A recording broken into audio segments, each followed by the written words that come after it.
Welcome back to Nasdaq Trade Talks. I'm your host, Jill Malandrino, global markets reporter at Nasdaq. We're coming to you live from Crypto Evolved in New York City. And joining me for this segment, we have Jimmy Nguyen. He's the president of Bitcoin Association. We're going to take a look at scaling blockchain to make Bitcoin truly competitive with payment solutions such as Visa. Jimmy, it's great to have you with us. Thanks for joining us on Trade Talks. And I feel like scalability, that's the catchphrase. Absolutely. And do you know why? It's because Bitcoin has never been allowed to scale the way it was always envisioned to do by Satoshi Nakamoto.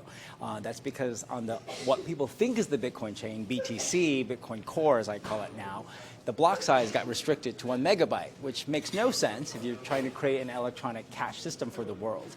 Bitcoin Cash tried to do that after it forked off in August 2017, and we are bringing to the world the original Bitcoin vision for scaling in Bitcoin BSV, which emerged after the big hash war last November and December.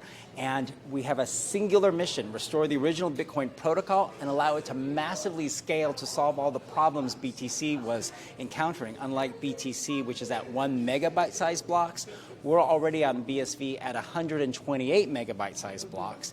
And in July of this year, we're doing a protocol upgrade, bringing the default block cap to 2 gigabytes. That's 2,000 megabytes. And come next February, lifting the block cap entirely and letting the market and the miners evaluate it. See, and that's really interesting because Bitcoin and other cryptocurrency, they're limited in terms of supply, right? So it's almost like you have a cap on the price of it, assuming all that supply is being demanded away. Right, you have a cap on the circulation, the number of coins, but in terms of the volume of transactions that you should be able to fit into a block, into the processing, that should be unlimited so that you can use Bitcoin for all kinds of things, not just payments, but for tokens and smart contracts, things people think you have to do on Ethereum, Internet of Things, device communication, supply chain management. All of the world of enterprise applications can be done on what we believe should be the single global public blockchain. Just like we operate on a single global public internet, it makes more sense to have one global public blockchain, Bitcoin and Bitcoin SV,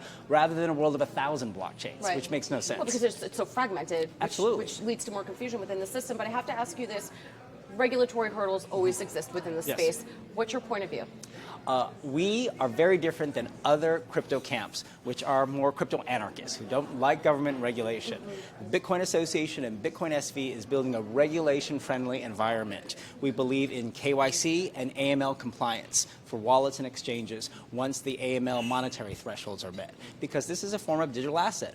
We believe that exchanges should be regulated so we don't have a quadriga situation like in Canada, where an exchange basically has to go into bankruptcy when its founder dies with the keys to all the customers' coins, essentially. And it's found out that he was essentially using customer coins to trade. We also believe in regulation of securities that are offered through tokens, right? They should be regulated. It doesn't mean we necessarily need more new laws, but interpretations and clarification about how existing laws apply.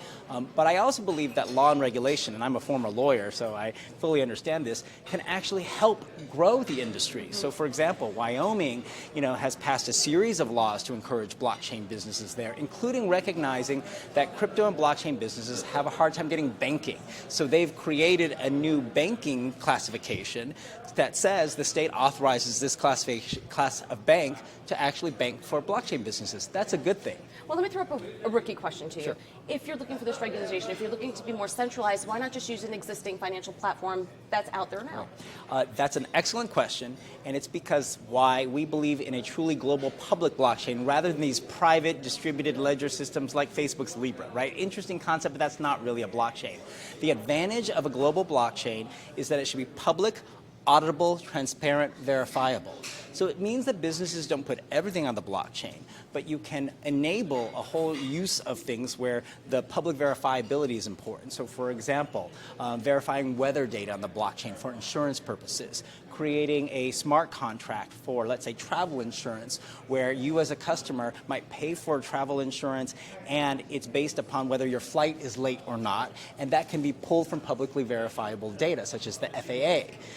And so there are things that governments can do, such as creating land title registries, voting tracking that is verifiable on a public blockchain. So the public nature... And they've started to do that, by the way. Yes, absolutely. Yeah. And so that is the advantage of a public blockchain. That's the advantage of having a smart contract where the sequence of events can be verified publicly.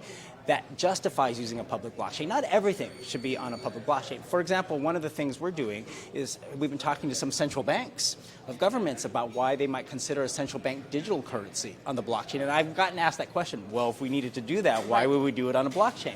Well, one thing you can do with Bitcoin SV, if you create a token for a central bank's digital currency, is embed metadata into the coins so that the central bank can use data for better improving monetary policy, seeing how money is being loaned or not, seeing how it's being spent or not in that ecosystem, and that allows better, more immediate decisions by a government central bank to improve monetary policy. You can't do that if it's a more private system. Well, it makes you wonder, too. Right.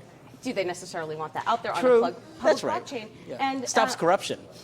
Well, It stops right. exactly. Yeah, exactly. And so my follow-up question to that is, I feel like there's such a demand for everything that you had just mentioned out there. What's the challenge? Is it a matter of integrating with legacy financial systems? Mm-hmm. Is it just the perception that's out there? Like I said, like you mentioned before, do they necessarily want everything out there to be so transparent?